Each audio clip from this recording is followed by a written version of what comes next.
So I want Thank to you. talk about another black public figure, and that's Clarence Thomas, Justice Thomas of the United States Supreme Court, and a letter. Get your commentary on this, John, that was published in Real Clear Politics, and that will be disseminated further in other ways, that denounces the vitriolic and racist vilification of this man that has poured forth, particularly in the aftermath of their decision overturning Roe, the court's decision. And the use of these Uncle Tom and as if his racial identity, Uncle Clarence, the use of the N-word on Twitter and reference to the justice, the pronouncements of celebrities like Samuel L. Jackson or the women at The View or many others on Thomas, the reference to his wife's race that has crept in a way that is swarmy and mean. That's the word you like, John. And some of us decided, John, I should say, Bob Woodson and myself initiated a signature campaign that has gotten hundreds of people to respond, African Americans, to affirm the civility and decency that we think should accompany public discussion without questioning whether or not he's right or wrong on this or that.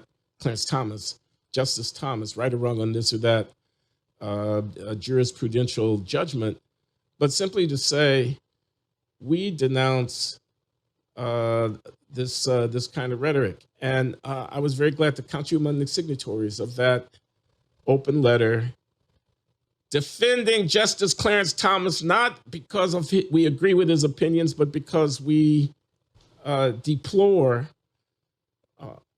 you're going to use the N-word in reference to Justice Thomas. You're going to say that he's an Uncle Tom because you don't agree with his judicial opinions.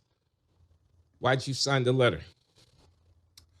I signed it because I think that the general tone of the way he's being written about, and it's beyond just the N-word. It's referring to her race at all. It's calling him an Uncle Tom, etc. All of that is unfair. All of it is the sort of thing that happens over beer at a barbecue. But those things being public statements, no, it's too much. It's Clarence Thomas doesn't deserve that, even if you disagree with his judicial opinions. But I do think that most of the tweets that I read using the N-word were layered language. It wasn't a bunch of people just calling him the N-word. They were layered language. Nevertheless, the larger picture is extremely unpleasant. So yeah, I signed the letter. As you know, I had to take a deep breath. I wasn't sure at first, but I did. Yeah, I appreciate that. I want to comment. So I think some of the N-word uses went beyond the boundary that you described of a use in reference to its use, but constituted calling him an N-word as you noted. I mean, some of them did, but most of them did not. But I want to talk about Thomas as an African-American icon and the lack of a sense of, if you had said this about Barack or Michelle Obama, there would be outrage. People would be injured by it. Not just calling somebody a racist because they use a certain word in reference to Barack or Michelle, but really like a feeling of disappointment that these African-American icons do not garner the reverence and deferential respect which they've earned. You bought the Obama campaign and, you were very excited about Obama's elevation. And part of that had to do with him being a black man. And I don't discredit his blackness, but you understand it's complicated. And regardless of his politics, he represented something for you. Now, Clarence Thomas is black. He's not just black, he's very black. In the sense of, look at the root there. Look at what the root of it is. It's the Geechee dialect on the Sea Islands of Georgia, man. It's a step from slavery, man. He ascends to the highest pinnacle of American government for decades. This is independent of his jurisprudential philosophy. This is not about original intent. This is about blackness within the context of America, about the black experience. He embodies something. If we can't get past left and right, feminist and Christian moralist as African Americans, and see the value of this man's contribution to our history, if we let the blemish of Anita Hill obscure 30 years of service at the top of American government, if we allow the fact that he's a Catholic to color our appreciation of this life. Come on, man, let's stay in touch with reality of this black life. So I'm sorry. You cannot call him an Uncle fucking Tom on my watch. You can't do that, man, because you're denigrating the real experience of African Americans on behalf of ideological theory.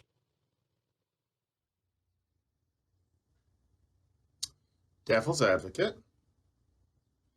A lot of people would say that he reached that post and then works against what they would call black interests.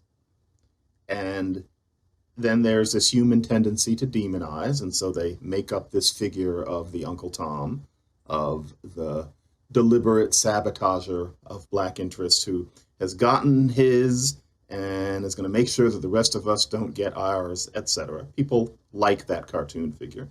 But more to the point, they think he got to that place and then pulls in the ladder and doesn't help the rest of us, and crusades against affirmative action, crusades against policies that help the poor, including black people, doesn't want to talk about or acknowledge racism in society, thinks you just need to get past it, etc. And so as far as they're concerned, he doesn't count as a resonant figure in black history. He is a traitor. He's somebody who used an opportunity that he was given. And let's face it, I'm not saying this against him. He got it as a token. We both know that. He wasn't chosen because of the depth of his experience. He was chosen because they wanted to replace Thurgood Marshall, but they wanted to do it with somebody who had Republican views, and they picked him out of relative obscurity.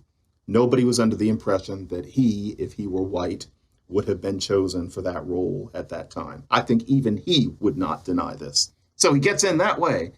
And then once he has that opportunity, he does not do what Thurgood Marshall did.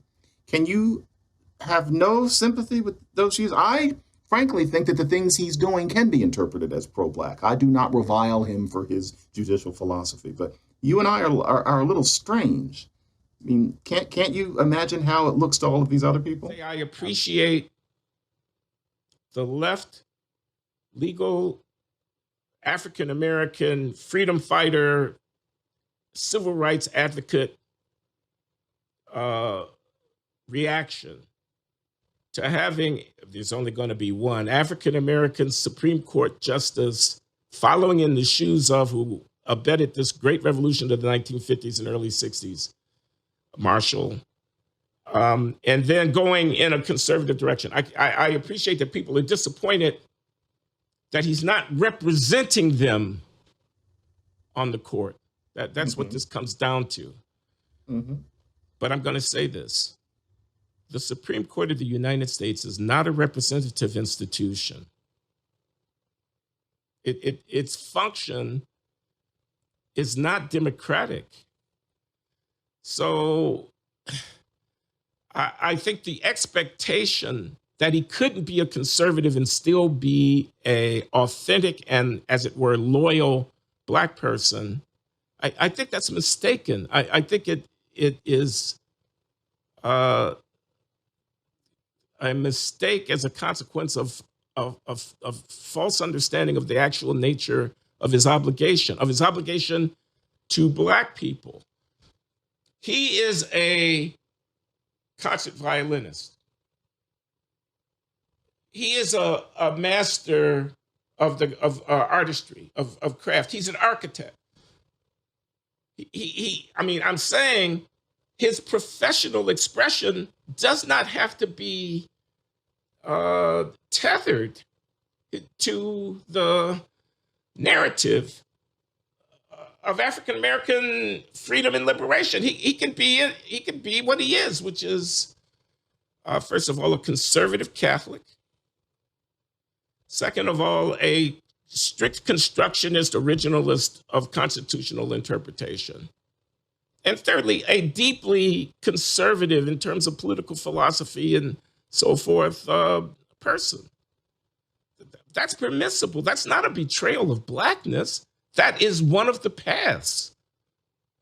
Hell, I have a great deal of sympathy for some of this conservatism myself. I don't expect you necessarily to share it, but I'm saying you can't tell me I'm not black for that, or I'm not representing in the sense of representation that I think is relevant here, which is the going forward into the world and making an imprint that comes up out of your origins and your experience as a black person. That kind of, so don't make African Americans the playthings of the left in this conversation. Our root is deeper than that. It's prior to that.